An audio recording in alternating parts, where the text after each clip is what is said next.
Cuando piensas en una ciudad, algunas palabras comunes vienen a la mente: grande, bulliciosa, construcción, torres. Cuando piensas en una ciudad más grande por dentro, es lo último que se te ocurre, pero eso era exactamente lo que era Persépolis, gracias a los humanos.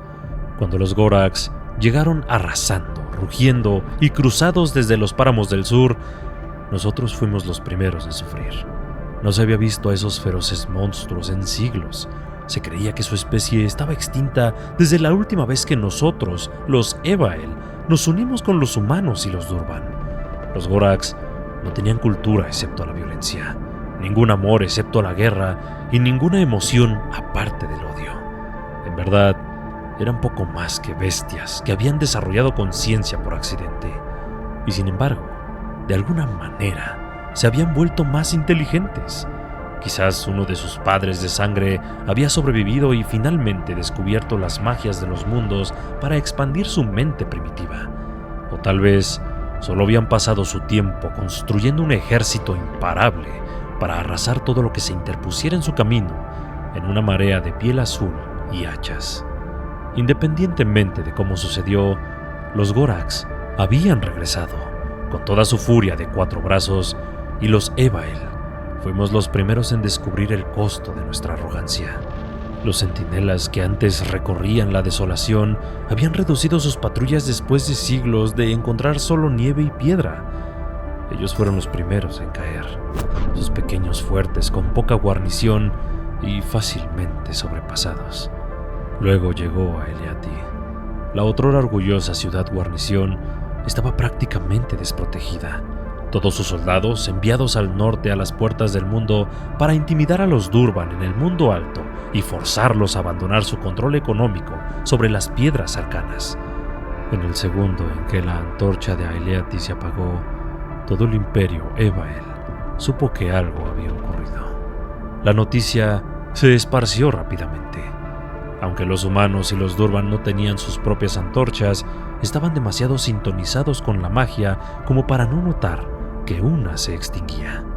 Se enviaron mensajeros a cada rincón de los 2 mundos suplicando ayuda. En Gramhal, el propio príncipe de la mañana rogó por el apoyo de los ejércitos y magos humanos. En Seigen se ofreció un reino de bolsillo lleno de tesoros y oro a los señores mineros Durban. Y aún así, después de 7 días y 2 ciudades más perdidas, estábamos solos contra la arrolladora marea de violencia. En la gran fortaleza de Baeler ocupamos las murallas, con las manos temblando mientras los primeros de esas bestias de piel azul coronaban las colinas con sus corceles mutantes. El retumbar de los cascos sacudía el mundo mientras su grito de guerra partía el cielo. Catapultas y arqueros disparaban, derribando a cientos de Gorax con cada andanada. Los magos de guerra y modeladores de tierra desataron su magia, muros de fuego y fisuras antinaturales tragándose a cientos más. No importaba cuántos matáramos, más seguían llegando. En el segundo día del asedio, finalmente vimos un destello de esperanza. Con su impecable sentido del tiempo de siempre, los humanos habían llegado. El propio señor Cuervo dirigía la contraofensiva humana, piqueros y muros de escudo empujando a los Gorax lejos de nuestras murallas y de regreso a sus fortificaciones temporales. Mientras contenían al océano, los magos humanos aprovecharon la oportunidad para entrar en Baeler. Los colegios de magos eran notoriamente cerrados entre sí, reacios a ofrecer incluso el secreto más pequeño a otra especie. Los humanos no poseían la profundidad de talento natural para la magia que nosotros, los Evael, dábamos por sentada, ni tenían el excedente de piedras arcanas que los Durban usaban para amplificar sus propios conjuros. Sin embargo, en secreto, los humanos habían encontrado una manera de superar esa limitación. Los Covens. Solo un humano colapsaría, pero juntos doblaban las magias del mundo a su voluntad. Nos quedábamos maravillados mientras una docena de magos canalizaban sus poderes combinados en hechizos que harían que incluso el gran archimago de Persépolis se mareara de asombro. Rayos cayeron del cielo, destrozando las toscas máquinas de asedio que los Gorax habían construido mientras montañas surgían de montículos cuando el suelo estallaba alrededor de las viles criaturas, cercándolas. Rodeados por todos lados por acantilados que no estaban allí instantes antes, los Gorax se replegaron hacia adentro, preparándose para lanzar un vano contraataque contra la propia Tierra. Pero nunca llegó, porque en el segundo en el que los demonios se agruparon, los humanos hicieron caer la tierra bajo sus pies y el cielo sobre sus cabezas. La piedra y la tierra se desmoronaron mientras los Gorax caían, el caldero de montañas convirtiéndose en la entrada a un pozo al corazón del mundo. Magma brotaba de grietas en la tierra y rayos desgarraban el suelo. El viento aullaba como un coro de 1000 banshees y la lluvia caía tan densa que por un breve instante parecía que Bailer se convertiría en una isla. Por fin, el trueno cesó, las lluvias se disiparon y el sol brilló una vez más. Asomando nuestras cabezas sobre las almenas, nos sorprendió ver que no quedaba un solo Gorax con vida frente a nuestra fortaleza. La caballería humana había acabado con todos los rezagados que se habían negado a retirarse. Donde antes se alzaban las hordas reunidas con sus máquinas de guerra, ahora había un volcán humeante del que salían finos penachos de humo desde su caldera. Miles de vidas, tanto Evael como humanas, habían caído, pero la horda Gorax fue derrotada. El líder de los magos humanos se acercó a nuestro comandante y pronunció las palabras que todos temíamos, que a pesar de todo nuestro esfuerzo, esto no era más que una astilla del verdadero poder de los Gorax. Pronto llegaría la fuerza principal de los invasores y nada los detendría. Ciertamente no Bailer, cuyas antaño magníficas murallas se desmoronaban. Juntos, humanos y Evael, nos replegamos de la fortaleza. Como regalo de despedida, el aquelarre de magos lanzó un hechizo sobre la tierra. Si los Gorax entraban alguna vez en Bailer, la trampa se activaría y el volcán volvería a despertar. No los detendría, pero sí les causaría daño. Mientras marchábamos hombro con hombro de regreso a Persépolis, las noticias funestas nos seguían. Liendrea y Yalewood habían caído. Los humanos habían llegado demasiado tarde para ayudar o simplemente no eran suficientes para rechazar al ejército arrollador. Cada día que caminábamos, se volvía más evidente que nuestra victoria en Bailer había sido un golpe de suerte y que no podíamos esperar ganar una lucha directa contra los Gorax. Al final, se habían convertido en más de lo que cualquiera de nosotros podía enfrentar. Eventualmente, vimos la gran torre del castillo Monaria elevándose en el horizonte y el humo de las máquinas de guerra de Urban. Siempre diplomáticos, los humanos habían logrado convencer a los señores mineros de venir desde el mundo alto para ayudar en nuestra lucha. Parecía que la diplomacia en cuestión había sido un pago muy grande de oro y plata. Fuera de las murallas de Persépolis se había reunido la mayor coalición de la historia de los mundos, pero no para rechazar a los Gorax. Mientras nosotros luchábamos por nuestras vidas, los humanos habían ideado un plan para derrotar al enemigo sin levantar una sola espada ni tensar una sola flecha. Junto con los Durban, habían construido puentes, bloqueado pasos montañosos y hundido flotas alrededor de la garganta. Si los Gorax querían continuar su gran cruzada contra nosotros, tendrían que pasar por Persépolis. Y cuando sabes hacia dónde se dirige el enemigo, sabes cómo matarlo. Los herreros y constructores Durban cavaron trincheras y prepararon las chozas fuera de la ciudad. Cada casa fue evacuada y reconstruida en trampas mortales. Pozos ocultos, lo bastante profundos como para tragarse una torre de asedio, fueron llenados de estacas y cuchillas que cortarían cualquier armadura. Nosotros, los Evael, nos unimos en la fortificación, colocando hechizos en cada centímetro de terreno que no estuviera ya cubierto. Aquí, el aire se sobrecalentaría a 1000 grados para cocinar a cualquier invasor en un instante. Allí, un círculo de teletransportación oculto de corto alcance enviaría a los Gorax a 30 metros de altura. Un hechizo de reanimación en una de las trincheras devolvería a las víctimas de los Durban para luchar de nuestro lado. Mientras tanto, los humanos construyeron sus propias armas de guerra en las montañas alrededor de Persépolis. Trabucos, ballestas, catapultas y onagros fueron desplegados en los acantilados para hostigar a cualquier Gorak que quisiera rodear la ciudad por completo. Juntos, nuestras 3 especies creamos el estrangulamiento definitivo, una picadora de carne que trituraría las filas de cualquier atacante. Como carnada estaba Persépolis y cada última ciudad más allá de ella. Nuestras grandes bibliotecas fueron vaciadas, las casas abandonadas y los tesoros agotados. Desde la distancia, Persépolis parecía una ciudad indefensa, abandonada, un blanco fácil. Era un premio irresistible incluso para el más inteligente de los comandantes, y eso era algo de lo que nunca se acusó a los padres de sangre Gorak.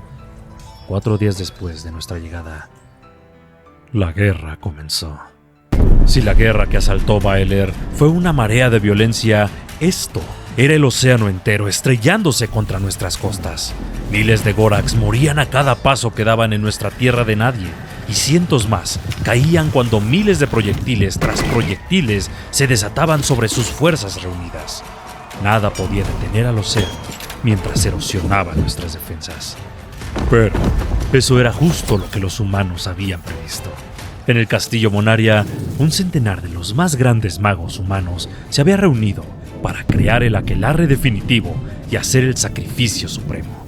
Los reinos de bolsillo eran uno de los encantamientos más simples que un mago podía tejer. Unas pocas palabras, un pequeño estallido de poder y de repente tu saco era 2 veces más grande por dentro que por fuera. Los practicantes más hábiles podían hacer de tu casa una mansión o de tu mansión una pequeña ciudad.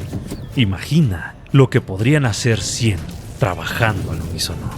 Ahora, imagina a esos 100 trabajando juntos con las habilidades de amplificación de la mayor horda de piedras arcanas de los Durban apoyándolos. Lo curioso de los reinos de bolsillo es que requieren un límite definido para funcionar correctamente. ¿Cómo puede un terreno baldío ser más grande por dentro cuando su interior no es más que unas líneas en la tierra? Y Persépolis tenía muchos de esos límites. La ciudad estaba construida en una serie de círculos concéntricos irradiando hacia afuera desde el castillo Monaria en el centro. A diferencia de muchas ciudades, Persépolis no tenía una gran muralla que la rodeara y el límite de la ciudad estaba mal definido debido a las muchas chozas y aldeas que se encontraban fuera de la ciudad propiamente dicha, pero que aún formaban parte de ella. Dónde comenzaba Persépolis y dónde terminaba el campo era a menudo un tema de debate, y los humanos usaron eso a su favor. Juntos, el Coven definió a la propia Persépolis como el reino de bolsillo y las fronteras de la ciudad como el límite del hechizo. Los humanos trabajaron en sincronía para tejer su magia. El conjuro crecía y crecía sin cesar. El castillo Monaria parecía brillar a medida que el poder se acumulaba, hasta que parecía que el mundo se partiría en 2. Y entonces terminó. Un destello de luz estalló desde el castillo y durante varios segundos cerramos los ojos para evitar quedar cegados. Cuando la luz se desvaneció, la ciudad lucía exactamente igual que antes y los Goraks siguieron cargando hacia adelante. Millones de ellos, toda la horda, corrieron hacia la ciudad vacía para saquear, matar y quemar. Nunca salieron. El gran archimago fue el primero en comprender lo que los magos habían logrado, pues ni siquiera los reunidos conocían el alcance de lo que sus camaradas habían planeado. No habían colocado un hechizo de reino de bolsillo en Persépolis, sino cientos. Cada una de las carreteras circulares que componían la ciudad fue definida como un nuevo límite para un nuevo hechizo, cada uno anidado en el interior, sus efectos acumulándose y potenciándose, y en su corazón estaba Monaria.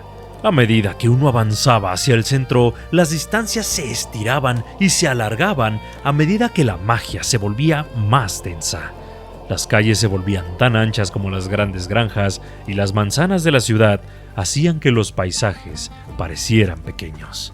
Si los Gorax hubieran comprendido lo que había sucedido, habrían sido impotentes para detenerlo. Habían avanzado demasiado y ahora era imposible salir. La geografía y la dirección carecían de sentido en la realidad que los humanos habían creado. El señor Cuervo le había preguntado al archimago si era posible que los Gorax escaparan, y él respondió que sí. A medida que intentaran cruzar Persépolis, el espacio se distorsionaría hasta el punto de que sería como intentar cruzar el mundo entero. Antes de que fuera evacuada, habíamos sacado toda la comida de la ciudad para alimentar a los refugiados de la guerra. Los Gorax morirían de hambre antes de cruzar siquiera una décima parte de la ciudad. Existe un concepto que los científicos humanos habían ideado, el de la singularidad. Si se comprime la materia lo suficiente, eventualmente se volvería tan densa que nada podría escapar de su atracción, ni siquiera la luz. No sabíamos cuánto se distorsionaba el espacio en el castillo Monaria, con los cientos de hechizos anidados a su alrededor, pero si uno se paraba en la montaña, junto al motor de asedio abandonado, y miraba lo bastante de cerca, casi podía ver la luz doblarse alrededor de la gran torre. Para los valientes humanos que habían creado el hechizo, no habría escape. Con las capas de hechizos colocadas sobre él, Monaria bien podría haber sido infinita. Vivirían el resto de sus vidas en un castillo sin fin. Nosotros les debemos la vida a los humanos. Solos no había esperanza de sobrevivir. Pero gracias a sus nobles sacrificios, nuestro mundo puede ver otro día. Se construyó una muralla alrededor de Persépolis, vigilada por todas nuestras especies para observar la ciudad por cualquier horror que pudiera surgir de sus profundidades. Algunos dicen que los 100 magos aún sobreviven, que su magia les permitió escapar de su propia trampa. Nadie lo sabe con certeza, pero si hay alguna especie que pudiera escapar de Persépolis, serían los humanos.